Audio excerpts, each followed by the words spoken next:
Bismillahirrahmanirrahim, on va continuer. Alors, je reprends le programme. Donc, je rappelle, quand on a fait le test et qu'on a trouvé un nombre positif, donc ce n'est pas un nombre négatif, donc automatiquement, on a sauté ici, on a affiché, si vous voulez, le symbole, le signe, le premier chiffre des centaines, le chiffre des dizaines, le chiffre des unités. On a fait une pause 30 minutes et on a repris. Ça, c'est dans le cas où le nombre est positif. Alors, avant de voir le cas des nombres négatifs, je vais quand même, pour ceux qui ont oublié ça, alors j'ai préparé une petite maquette pour des afficheurs à notre commune. Donc ça, c'est celui que nous utilisons. Et l'autre pour cathode commune. Donc, si vous comprenez comment ça marche là, alors l'autre c'est très facile, il suffit de changer les valeurs. Alors, regardez ici. Pourquoi ici le chiffre 8 est affiché ici tout à fait à droite? Alors, c'est très simple. D'abord, la commande, elle est là. Donc, quand je fais un 0, il n'y en a plus. Regardez, ça s'affiche. C'est marqué anode commune. Alors, qu'est-ce que ça veut dire anode commune? Eh bien, toutes les anodes, regardez, 1, 2, 3, 4, 5, toutes ces diodes, leurs anodes, hein, ils sont reliés ensemble, d'accord, et sont alimentés par du 5 volts. Alors, donc, regardez là, pour allumer, pour allumer une LED parmi les 7, il suffit d'envoyer un 0. D'accord? Pourquoi? Parce que les anodes sont à plus 5 volts. Alors, pour allumer une LED, il suffit de mettre un 0 sur la cathode. Donc, puisque ici j'ai 7 0, ça veut dire que les 7 segments sont allumés. Et si je fais comme ça, voilà, ils seront toutes éteintes. C'est tout à fait normal. D'accord? Pourquoi? Parce qu'il y a un sur les anodes, il y a un sur les cathodes.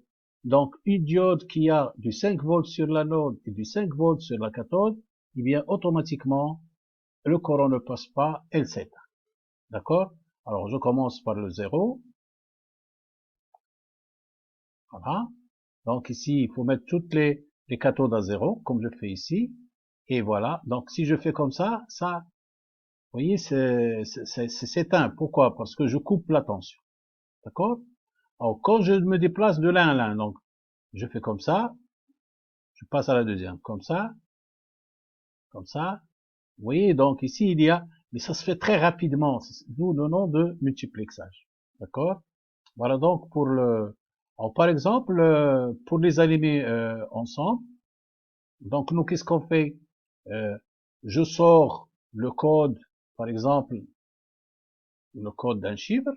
Alors, une fois que je le place sur le port B, eh bien, je commande le, bien sûr ici, je dois avoir un symbole, hein, d'accord? Le programme, il tient compte du symbole.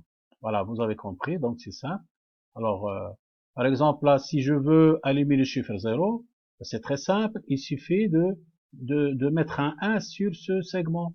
A, B, C, D, E, F, G. Donc, il faut mettre un 0, un 1 sur G. A, B, C, D, E, F, G. Voilà, ça allume le 0. D'accord? Alors, si je veux, bon, et vous pouvez faire tous les nombres que vous voulez, d'accord? Il suffit de comprendre, si vous voulez, le mécanisme, n'est-ce pas? Alors, par exemple ici,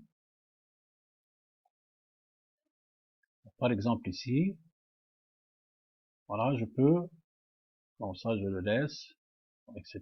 Il suffit de jouer avec ces 8 là, et vous pouvez écrire le nombre que vous voulez. Bon, il en est de même pour celui-là, donc, vous voyez ici, par exemple, là, c'est tout à fait la même, cathode commune. Il faut relier les cathodes vers la masse, vers 0. Donc, regardez, je vais afficher cet afficheur-là. Donc, je mets un 0 ici. Voilà.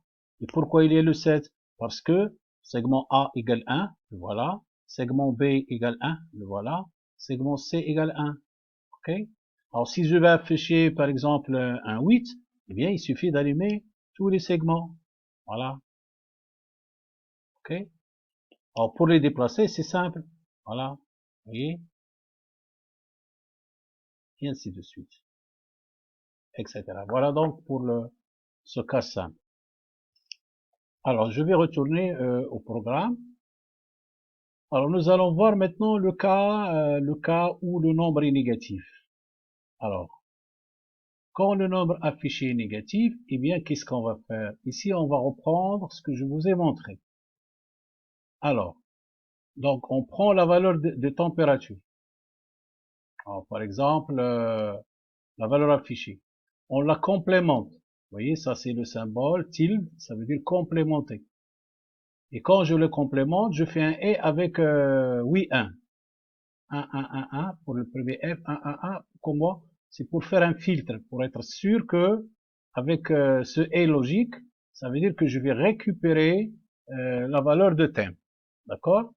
Donc je prends temp, comme vous avez vu, par exemple, moins 13.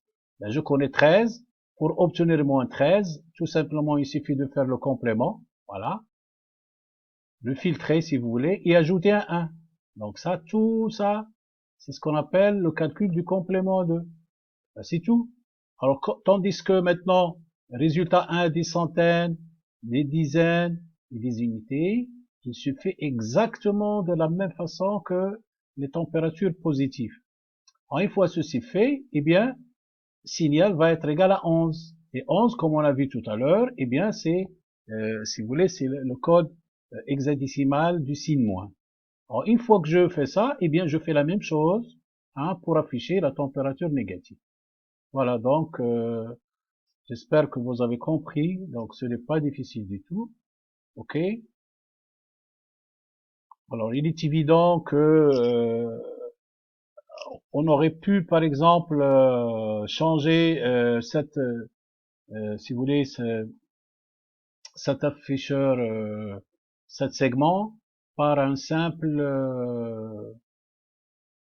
LCD. Donc, alors l'afficheur LCD que vous connaissez, c'est TL, alors L ou bien 0 L, je pense.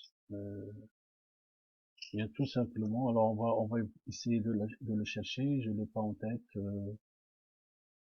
Voilà, donc je disais que il est possible d'ailleurs ça va faire l'objet d'un exercice que je vous demande vivement de faire, c'est très important. Alors j'espère que, alors c'est quoi? Vous allez utiliser un LM016, c'est un afficheur LCD comme celui-là, d'accord? Voilà, alors vous allez le mettre en lieu et place, donc pour afficher sur un afficheur proprement, d'accord? Alors donc vous allez essayer de chercher. D'ailleurs, on a fait des exercices de ce genre. On est capable d'afficher des nombres, en les transformant en, bien sûr, en string, à l'aide d'un tableau et de les afficher proprement. Alors par exemple, supposons que vous avez des problèmes, vous êtes dans une société et que vous avez des montages comme ça, mais à un moment donné, ces afficheurs 7 segments tombent en panne et vous ne pouvez pas les changer parce que vous ne les trouvez pas dans le commerce. Alors, la première suggestion, c'est de les changer par ces afficheurs LCD qui coûtent moins cher que celui-là. D'accord? Donc, je vous suggère de faire cet exercice, c'est très très très important, et de l'essayer chez vous, et Inch'Allah, une fois en classe, on va faire la correction.